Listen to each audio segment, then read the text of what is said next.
O Centro de Loita Integral contra o Lume de Toén encheuse esta mañá de alcaldes e representantes municipais para analizar os retos de futuro do rural ourensán a través das xornadas sobre territorios rurais intelixentes. Cando unha persoa que agora a temos cerca quere chegar aquí para diversas cuestións, desde logo para turismo, pero tamén para investir e para vivir, porque queremos fixar población, queremos recuperar población, e se encontra con un entorno deste tipo, só pode quedarse aquí,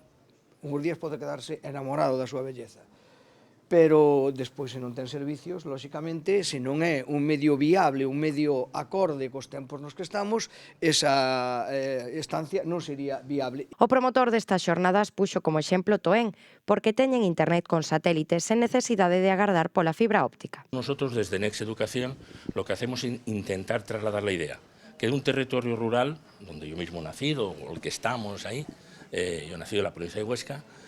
lo podemos transformar en un territorio inteligente si le ponemos conectividad, y con el satélite es posible, si le ponemos energía de autoproducción, con las fotovoltaicas es posible, y si le ponemos un poquito de formación. Así que este es un acto de formación para que todo el mundo entienda, alcaldes, técnicos, etcétera, y la población, que es posible resolver esto. Ademais, esta cita foi o primeiro acto público da recén nomeada conselleira de Medio Rural, María José Gómez. Vamos coñecer un pouquiño máis desas posibilidades que nos ofrecen pois as novas tecnoloxías, a inteligencia artificial e todo eso que é un mundo pero que xa está aí, non? E por outro lado, pois é un gran día porque hoxe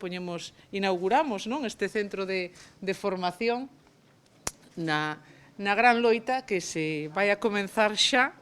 que se leva traballado moito, que é o Servizo de Prevención de Incendios, onde a formación é unha clave esencial.